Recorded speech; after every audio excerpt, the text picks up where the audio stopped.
જય ઊંચડિયા હનુમાન દાદા। એકવાર એક કરોડપતિ માણસ પોતાના બંગલામાં 20 ઉપર એસી રાખી અને સૂતો હોય છે, પણ નીંદર નથી આવતી। રાતનો 1 વાગ્યો, ઘેરની ગોળી ખાધી, 2 વાગ્યા તો પણ નીંદર નથી આવતી। તો એને એમ થયું કે લાવી એક ચક્કર મારી આવું, કદાચ નીંદર આવી જાય એમ વિચારી અને એ રસ્તામાં ચક્કર મારવા નીકળે છે। તો ફૂટપાથ ઉપર એક મજૂર માણસ હાથનું ઓશીકું રાખી અને ઘસઘસાટ ઊંઘતો હોય છે। એને જોઈ અને વિચાર આવે છે કે આને નથી પંખો, નથી એસી, નથી મચ્છરદાની, છતાં પણ કેવો સરસ મજાની નીંદર આવે છે। મારે એસી છે, પંખો છે, મચ્છરદાની છે, ફૂલ ફર્નિચર રૂમ છે, બંગલો છે, છતાં પણ મને નીંદર નથી આવતી। આનું કારણ હું કુદરતી કેવી કળા કહેવાય, આને નીંદર આવી જાય, મને નીંદર નથી આવતી એમ વિચારી અને ત્યાં ઊભો હોય છે।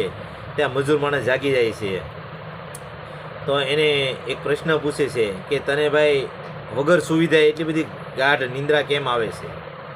તો ત્યારે એ મજૂર કહે છે, તુમકો ઓ સોના દિયા હે ધન દોલત, હમકો ઓ સોના દિયા હે। સાહેબ, કુદરત બધાને બધું નથી આપતો,